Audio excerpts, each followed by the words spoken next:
तरफ समूहन को क्या सत्यापित किए थे, सेम उसी प्रकार करना है जिसमें कोई ज्यादा दिक्कत नहीं है। इसमें बाटा पर आया है ना, लेकिन उसमें बाटा पर नहीं आया था। यहाँ पर क्या है कि ए और बी, सब लोग इधर ध्यान दें, ए और बी के बीच 3 प्रतिरोध जोड़े गए हैं। यहाँ पर देखिए ए और बी, यहाँ पर कितने प्रतिरोध जुड़ गए हैं?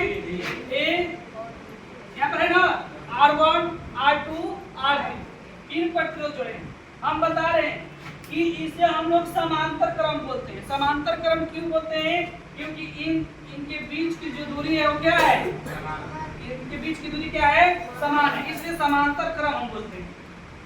इधर देख लीजिए, हम इससे पहले मान रहे थे V1, V2, V3 मान रहे थे, V1, V2, V3 मान रहे, लेकिन इसमें अब क्या होगा, जब हम श्रेणी क्रम में जोड़ते हैं तो तार अलग अलग हो जाता है। तार क्या होता है? अलग अलग होता है। जब तार अलग अलग होगा डियर स्टूडेंट्स, तो आप ही बताइए I1, I2, R3 होगा ना, क्योंकि धारा एक तार में अलग धारा प्रवाह होगा, फिर एक और धारा प्रवाह होगा, फिर तीसरा में प्रवाह होगा। तो इसमें निकल तो रहा है, लेकिन यहाँ तार से क्या निकल जा रहा है? एक इसमें निकल जा रहा है प्रतिरोध, तो इसमें क्या होगा? I1 होगा, R1 में I1, फिर R2 में I2, फिर R3 में I3। इस तरह से करके जोड़ा गया है। ये आपको तो मालूम है क्या है? ये यहाँ पर आपको स्विच ऑन कर दिया गया है, कि क्या उसमें धारा निकल रही है, यानी कि वोल्ट बैटरी है। ये क्या है? बैटरी। यहाँ पर सब लिख दिए। प्रथम क्या है? R1, द्वितीय प्रतिरोध क्या है? R2, और तृतीय प्रतिरोध क्या है? I2। यहाँ पर समझिए क्या बात है, जब R1, R2, R3 है तो उसी तरह हमको लिखना होगा धारा 1, धारा 2 और धारा 3। इस प्रकार है, तीनों धारा मिलकर पुनः धारा I बन जाती है। सही बात है, तीनों धारा जब मिल रही है तो क्या बन जा रही है? गंगा जमुना सरस्वती संगम है ना जी, निकलती है इधर से उधर से और आकर मिल जाती है, जिसको बोलते हैं पर्याप्त, है ना। तो यहाँ पर क्या है, तो यहाँ पर धारा तो एक ही है, निकल रहा है R1, R2, R3 में जा रहा है, लेकिन फिर बाद में क्या हो रहा है? तीनों यहाँ पर एक जगह मिल रहा है। तो इसीलिए बोला है कि तीनों जो धारा है वो आपको क्या कर रहा है? एक धारा में मिल जा रहा है, एक तार में मिल जा रहा है। कैसे? आप देखिए, हम पंखे के लिए अलग तार बनाए हैं, बल्ब के लिए अलग तार बनाए हैं, कुछ और हमको अगर बजाना होगा, चाहे और कुछ चलाना होगा तो उसके लिए अलग मिलेंगे, लेकिन आया रहेगा कहाँ से? एक ही तार से नया होगा, तो एक ही तार से आया है, तो इसीलिए उसके लिए हम क्या निकट कर दिए? I। तो उन सबको जोड़ेंगे तो क्या होगा? I1, I2, R3 होगा। ठीक है, ओम के नियम से, ओम के नियम क्या है? V बराबर IR, तो I बराबर क्या होता है? V बटा R होता है।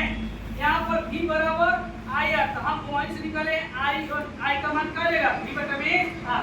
तो I1 का मान क्या हो जाएगा? I1 यहाँ पर 1 यहाँ पर संकेत किए हैं, यहाँ पर क्या लेगा? 1। जब यहाँ पर 2 किए हैं, यहाँ पर भी क्या लेगा? 2। और यहाँ पर I3 किए हैं तो यहाँ पर बनेगा 3।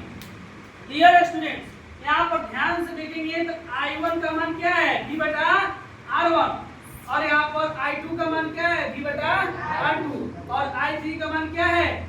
V बटा R3। समीकरण यहाँ पर मान लिए हैं 1। यहाँ पर देखेंगे तो V का मान या I1 का मान, I2 का मान, I3 का मान, यहाँ समीकरण 1 में क्या कर देंगे? विस्थापित कर देंगे। यहाँ पर लिखे हैं I1, I2 तथा I3 का मान कहाँ रखेंगे? समीकरण 1 में। समीकरण 1 दिख रहा है यहाँ पर, समीकरण 1, तो समीकरण 1 में यहाँ पर रखेंगे, क्या रखेंगे? V बटा R1, यहाँ पर रखेंगे V बटा R1, V बटा R2 रख दिए, और V बटा R3। सब में देखेंगे कॉमन क्या होता है? कॉमन वही चीज होता है जो सब में मिलता है ना। तो देखिए इसमें भी है, इसमें भी है, और इसमें भी है। यहाँ पर V निकल गया, तो जब V निकलेगा तो ऊपर क्या बचेगा? 1, 1। तो यहाँ पर V बच गया। तो A तथा B के बीच समतुल्य प्रतिरोध क्या है? RP। A और तथा B के बीच समतुल्य प्रतिरोध क्या है? RP। मतलब कि A और B के बीच में जितना प्रतिरोध जोड़ा गया है उन सब किसके बराबर है? RP के बराबर है। तब हम ओम के नियम से क्या कर देंगे? I बराबर V बटा R होता है, लेकिन जब सब हमको जोड़ दिए तो फिर क्या हो जाएगा? होगा।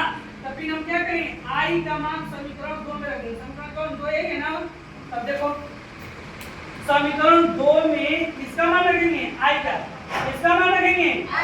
I बराबर क्या है? क्या है? क्या है? तो हम कहाँ रखेंगे? I की जगह की V की जगह, तो I की जगह क्या रखेंगे? तो V बटा RP रखेंगे ना। तो यहाँ पर देखिए V बटा RP रखे हैं, तो V क्या हो जाएगा? ऊपर में कट जाएगा तो 1 बचेगा, तो यहाँ पर 1 दिया, नीचे क्या हो जाएगा? RP। तो इस प्रकार बराबर क्या हो जाएगा? 1 बटा R1 प्लस 1 बटा R2 और प्लस 1 बटा R3। इस प्रकार क्या हो गया? सभी प्रतिरोधकों का समतुल्य आपका सूत्र सत्यापित हुआ। इसको हम बोलते हैं समांतर क्रम संयोजन।